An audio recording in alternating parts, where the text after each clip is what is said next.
It's been an absolute pleasure talking to you. I know you just drove down to Pune to be with your colleagues, and this is not the first time, but you have been going all around the place.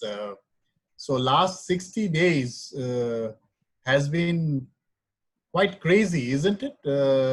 For you. And if you were to put it in a few words, how was the experience of last 60 days for you, CP?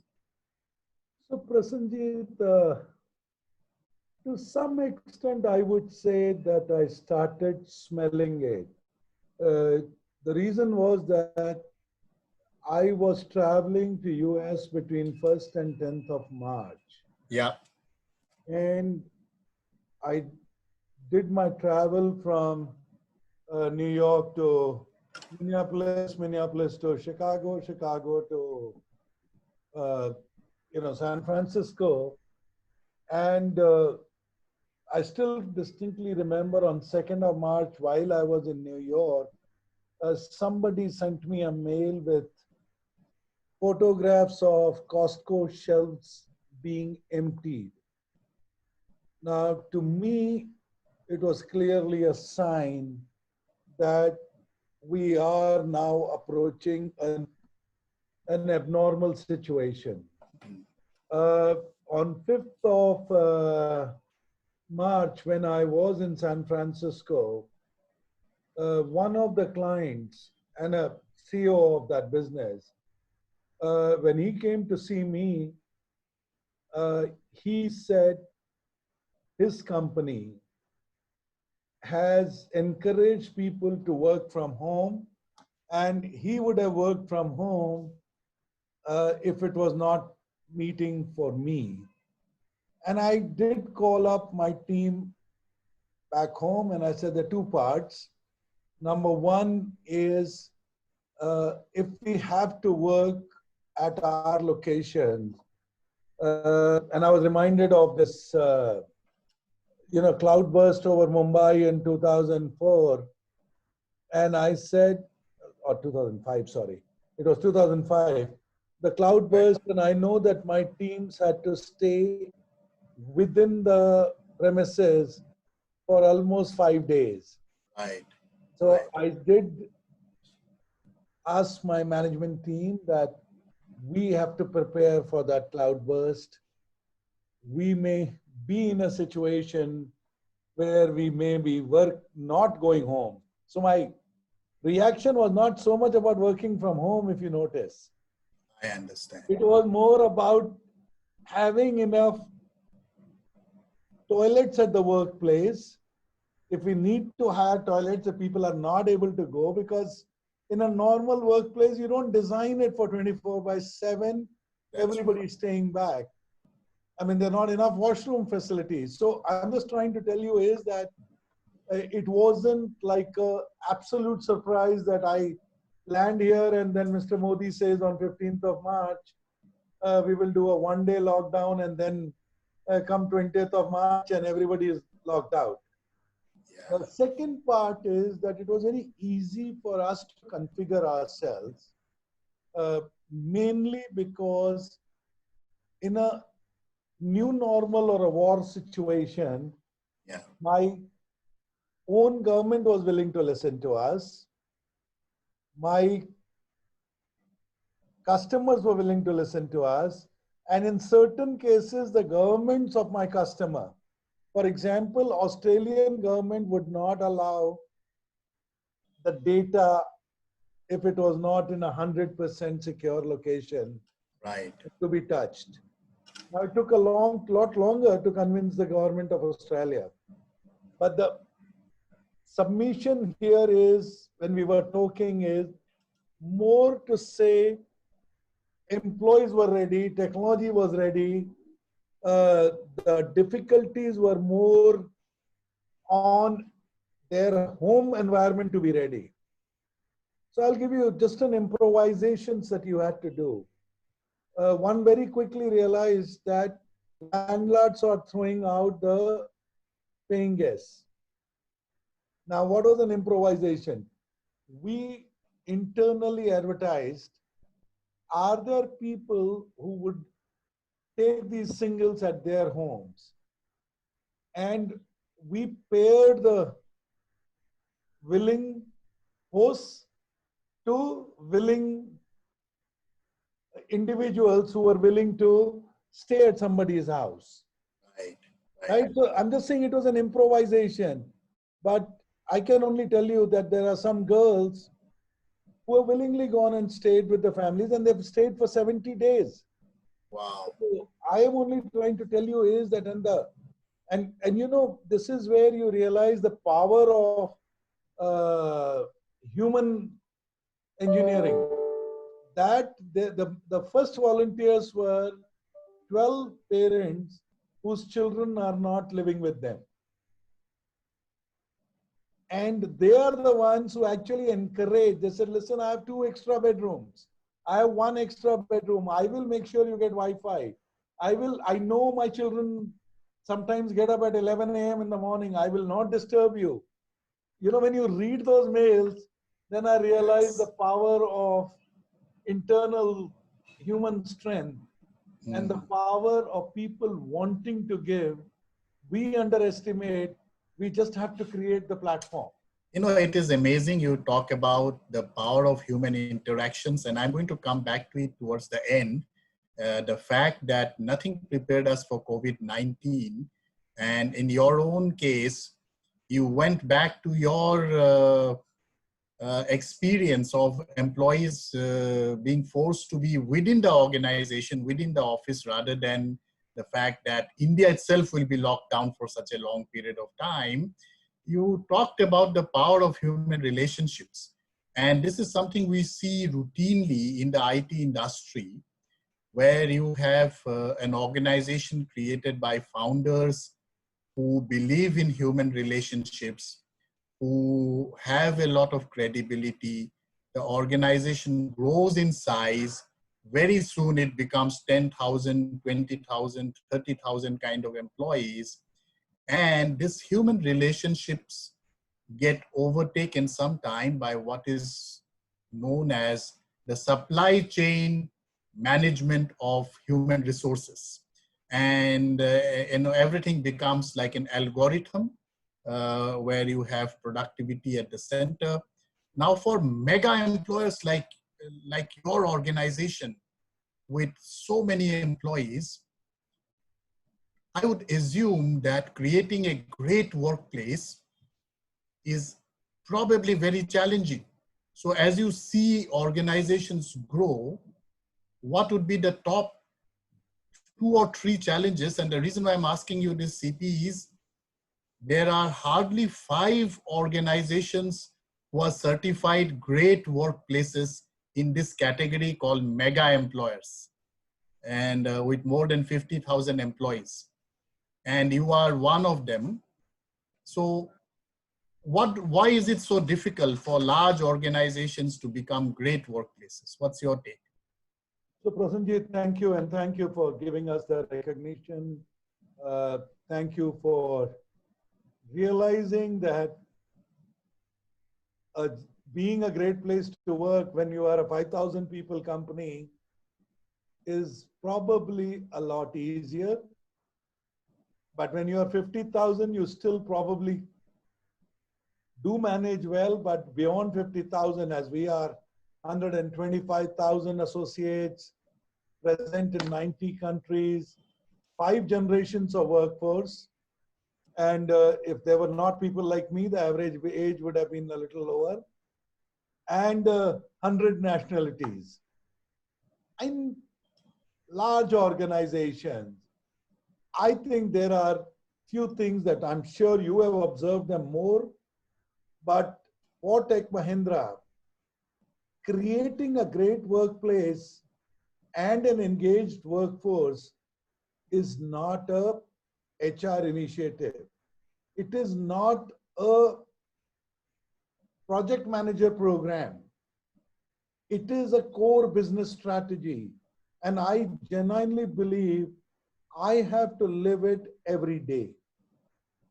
So when you talk about my driving from Delhi to Pune, what was going through my mind?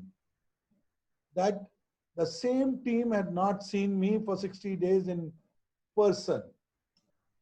While we were able to move 93% of work home, there was 5 to 7% of people who had not even stepped out of my campuses. They were living on the premises, and I had to walk the corridor. I had to walk that shared accommodation. I had to eat with them to say I am one of them.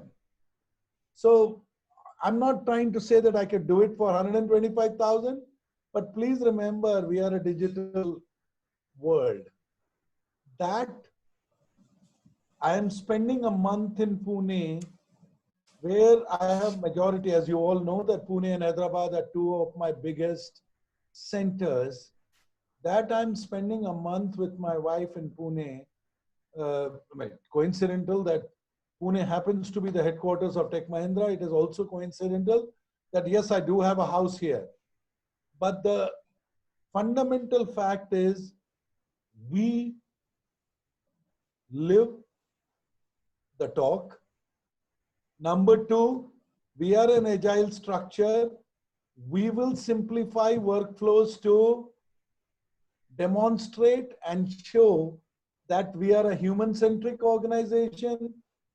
There are times when we will personalize the human experiences, and we will try and continue a high-touch organization, and that I would lead it from the front. The second point, ultimately, I can't do it all over. So you have to take into account that there is a fundamental maths. Fundamental maths is that CP Gurnani can talk to 150 people. Those 150 people, if they talk to each one of them to 150 people, then we are talking of 20,000 people, 125,000 people who are connected. That means a high-touch organization continues to demonstrate high touch.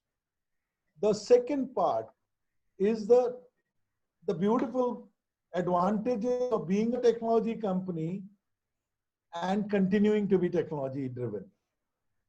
So what you call as workflow becoming automated, processes becoming automated, and we becoming a faceless organization, I think it is wrong because you are using technology to your advantage. And I'm not saying that it is easy.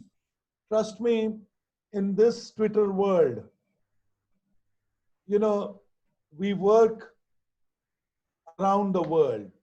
Certain areas you have to, because if my wage bill today is 67%, that means I am running an organization which is, when I talk to Dr. Pawan Goenka in Mahindra's, he tells me his wage bill is 6%. Now, Right.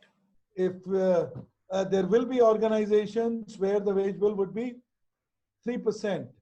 One of my closest friends runs a garment export company. He says his wage bill is less than 20%, and he says his wage bill is less than 20% because he is into highly embroidered and custom built, hand woven stuff. He said otherwise in his industry, 12 to 13% is the norm. Now, again, why am I throwing these statistics is that I am conscious that there is a need for me and my management team to practice what they wrote in 2018 as what we call HR Next. Right. HR Next was a carefully drafted and based on various feedbacks and surveys that we need to become a little more human-centric. We need to become a more better listening organization. Our leaders need to be trained to cultivate a culture of trust. most of us go and sit in an aircraft to go and build relationship and trust with our clients. Are we doing it with our own employees who make all the difference?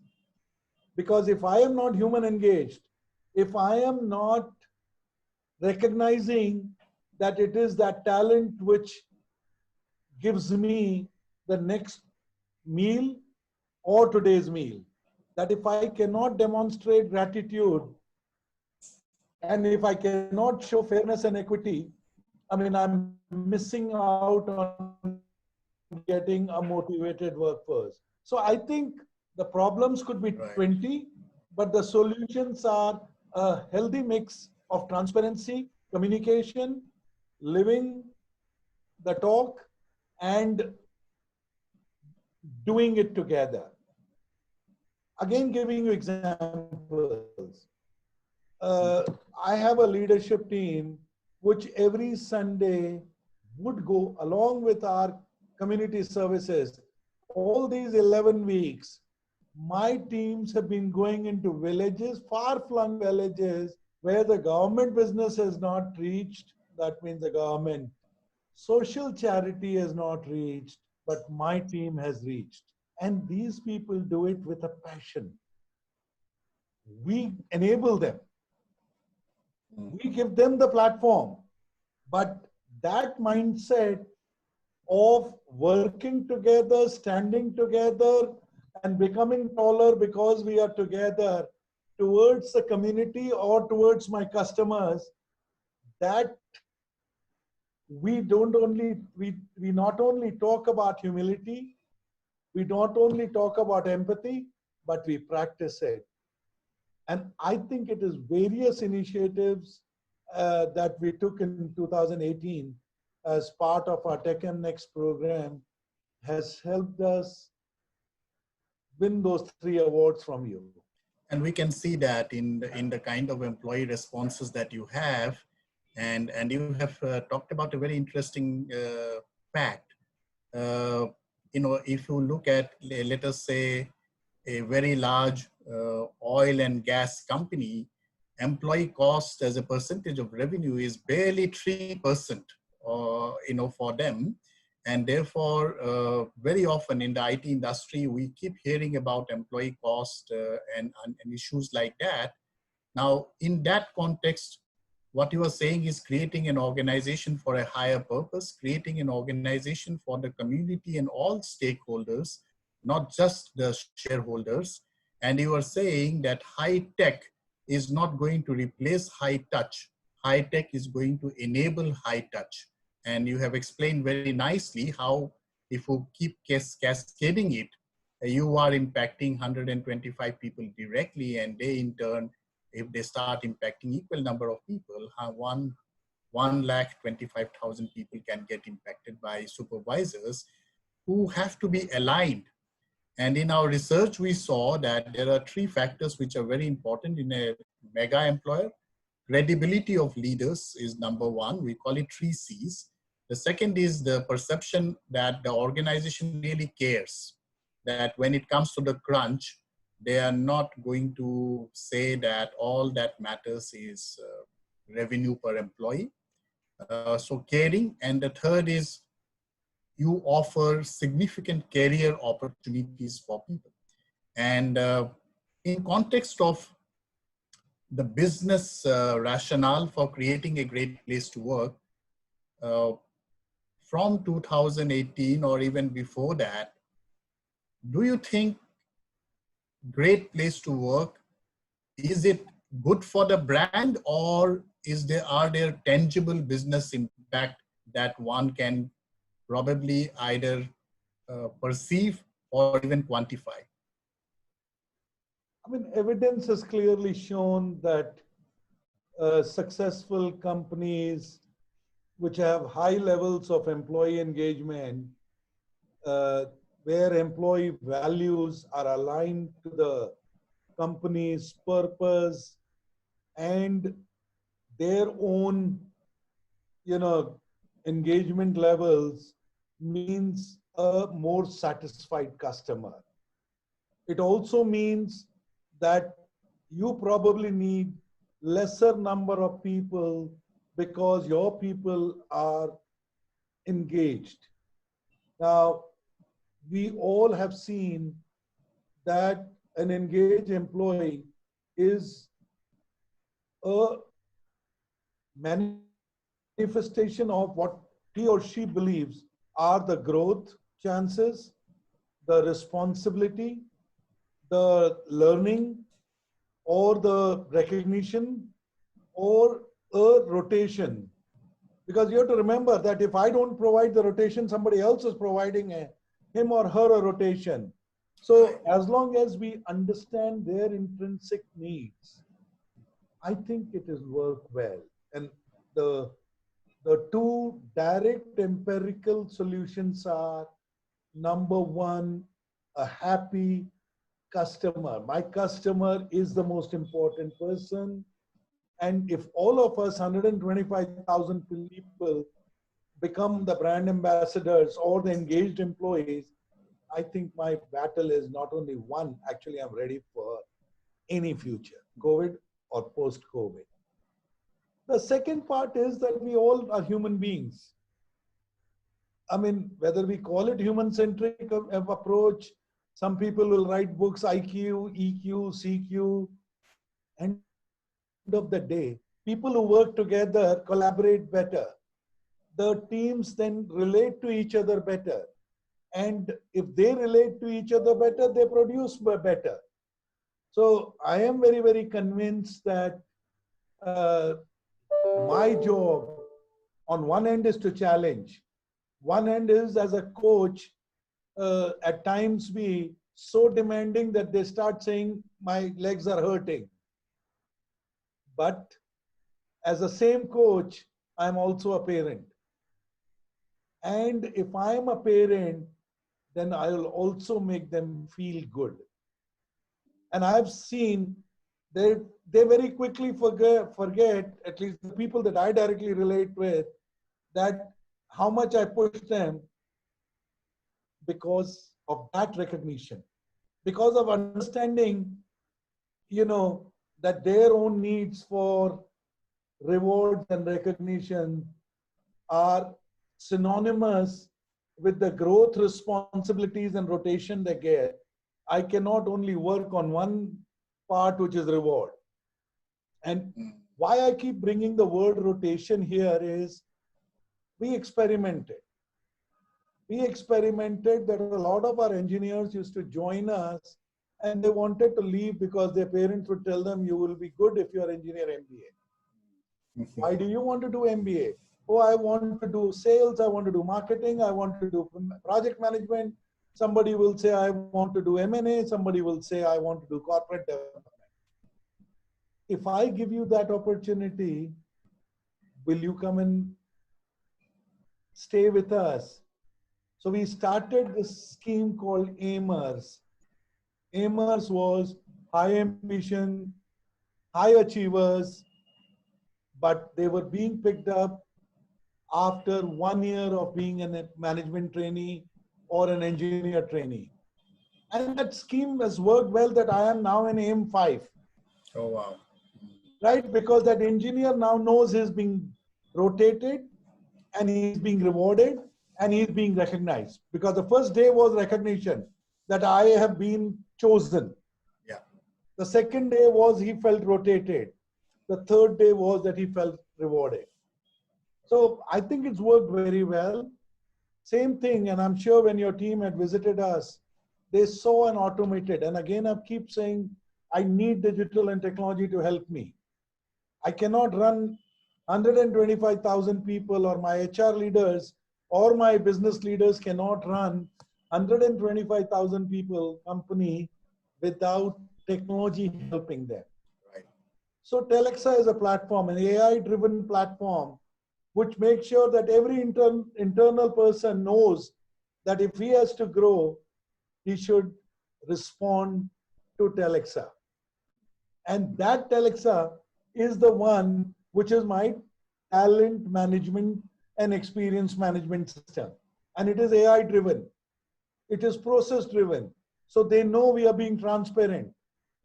They know that, yes, there are positions in Germany, there are positions in uh, Brazil, but they will come against a evaluation process. But the evaluation process starts from this technology platform. I really love the way CP, as a company, you have been able to manage seeming contradictions. You started by talking about caring for people, but also caring for results. You talked about high tech, but also high touch. You talked about rewards, but also rotation. And now you are talking about technology and transparency. So I think a lot of people make the mistake of going to one extreme, and very few can achieve both. And I think that's an amazing part of what you have said. Uh, my last question to you, CP, is that last uh, 60 days, the lockdown period, COVID-19, and what's happening in the world has really given us a few leadership lessons, and maybe some for the first time, even though we have had many experiences in the past. Some people say that this is not just a challenge, but this could be an opportunity for a country like India. What is your take on COVID-19 and its impact? Is it going to change some things fundamentally, and how is it going to impact people and organization culture? Prasenjit, your job is going to become tougher. The reason is very simple. A great place to work. You came to my campuses, you came to my offices. Now, I don't know how many workplaces will you visit, because my workplaces, at least any given day, 20,000 of them would be working from home. Correct. So, jokes aside, I mean, I'm conscious. So, I'm conscious that those 25,000 people or 20,000 people, I need to make sure that my customer, who has imposed so much of trust and confidence in us, is getting the value, and is also making sure that the customer is not only getting value, but also the customer knows that his data is secure. Customer knows that compliances are not being compromised, and customer also knows that we are actively monitoring it. So the first thing we did was, we actually, like for example, I don't know if anybody ever told you the stories of how 93% happened. 93% happened is because I did not have laptops for every engineer. And many engineers, as I told you, didn't even have a home. And many engineers of mine didn't even have a table and a chair. I mean, things that you and I take for granted. Please believe me, I have a young girl who lives outside Bombay. I didn't even realize how, and she's just started. Till we started saying, I need a photograph from where you will work. I mean, I had tears in my eyes that I expect this girl to work, and she is sharing that small house with 5 other family members. And she was throwing out all her 5 family members so that she could answer the calls from her supervisor. Now, unless you are able to visualize what the workplace has become, and unless you find that solution, unless you are able to relate to what the realities are, you'll never be able to devise a solution. So the good news is, fast forward, we all know that my team had to make sure each piece of the equipment actually came to first to my software factories. The reason, I did not have enough laptops. So I encouraged my engineers, if they're home, they have a laptop, I can use them. Then I had to persuade the government to allow me to move the desktops, which were in the so-called STP, to go home. Now, what do? You make sure your central command and control software is installed and embedded in every piece of equipment. Number two is that you are able to, as far as the customer is concerned, customer can also see what that engineer is doing the same way I or the customer would engage with an engineer at your software campuses. The third part is that wherever there are difficulties, you had to find a solution, as we found a solution for that young girl to rent a place. You know, we obviously took care of the rent and everything, which was within 300 meters of her location. We had to arrange a curfew pass for her. I mean, that particular location, it was called a curfew pass. The rest of the world, and we now know e-pass system, how it works, and we even decided that we are going to design an e-pass system, and some of the states, we are the ones who have gifted a digital e-pass system because we went into that level of detail. So I can only say is, you know, if there is a dream, you, by your reward, is telling me my dream is coming true. My management team's dream is coming true, because we have always tried to build Tech Mahindra where each one of us, each of my 125K associate, demonstrate pride,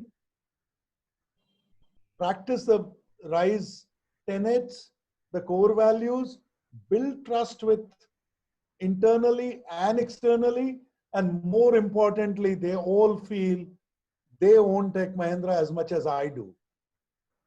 So, I mean, by your recognition, I believe it is a journey which has no finishing line, but at least for this moment, we, that is me and my management team, will celebrate with 125K associates. CP, your journey, your achievement is hopefully going to inspire many, many other organizations. I remember many years back when I heard that the first set of big companies in IT industry were being set up by founders who did it in a very ethical way, who did it without paying bribes. And that was the prototype. That was all the inspiration I needed to decide that I can also do my own small business and in the right way, in an ethical way. Now that organizations know that it doesn't matter, you can be 50,000, 100,000, 125,000, 200,000, but you can still keep the spirit of a great workplace culture alive. And you have the manual, you have shown us how it can be done. I have a feeling that employees would expect a great workplace. They will contribute to making it a great workplace, and many other organizations will be inspired. Thank you so much for your time, CP. It's been a pleasure talking to you. It's an honor, Prasenjit, and thank you so much. Thank you. Thank you so much, brother.